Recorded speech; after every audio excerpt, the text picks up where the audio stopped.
আমি বলতে thank you আরেকটা দিও। ভাইয়া আপনি কিছু বলেন আপনার বার্থডে উপলক্ষে। তুই মনে তুই লুচ্ছা। হ্যাঁ তুই বন্ধু না এরকম বন্ধু আর কারণ না আলোটে। তুই এত রাত্রে কার সাথে সহবাস রাত 12টার করবি? সময় ঘুমাইতে ডেকে নি তোরা আমার গোসল করে।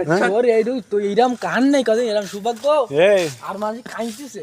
তুই কি জানিস তোর জন্য ওই সেমরিটা কি পরিমাণ কাঁদতিছে? তোর আজকে একটা পাঞ্জাবি দিতে পারলু না তাই? তুই কি জানিস? এ বেয়াদব কথা বল। কোন সেম? গোবে শান দিতেছিস তুই ওই সেমিটা কি? কাঁদতেছে আমার কাছে ফোন দিয়ে কইছিস কি আমার বার্থডে ভাই তুই একটু বলি শোন। দে। সাদিয়া আমার কাছে ফোন দিয়ে কাঁদতেছে যে হ্যালো ভাইয়া বিলাল সাহেব কোথায়, আমি একটা পাঞ্জাবি দেবো, তার বার্থডে কিরা, তুই তার ফোন ধরতেছিস নি, কথা করতেছিস নি, SMS এর রিপ্লাই দিতেছিস কারণ কি? এর কারণ যাতে জানতে চাই বল। গাইস গাইস এর কারণ আছে, ওয়াইলিং করে দিতে হবে, তাহলে এর কারণ আছে, এর ওয়াইলিং করতে হবে এখন ধরি, তাহলে এর সব কারণ বেরোই আসছে সত্যি? একসাথে। এই ধর গাইস একসাথে সুমাইয়া, সাদিয়া, মরিয়াম, দিয়া, মিম, তারপরে কি কব সুরাইয়া,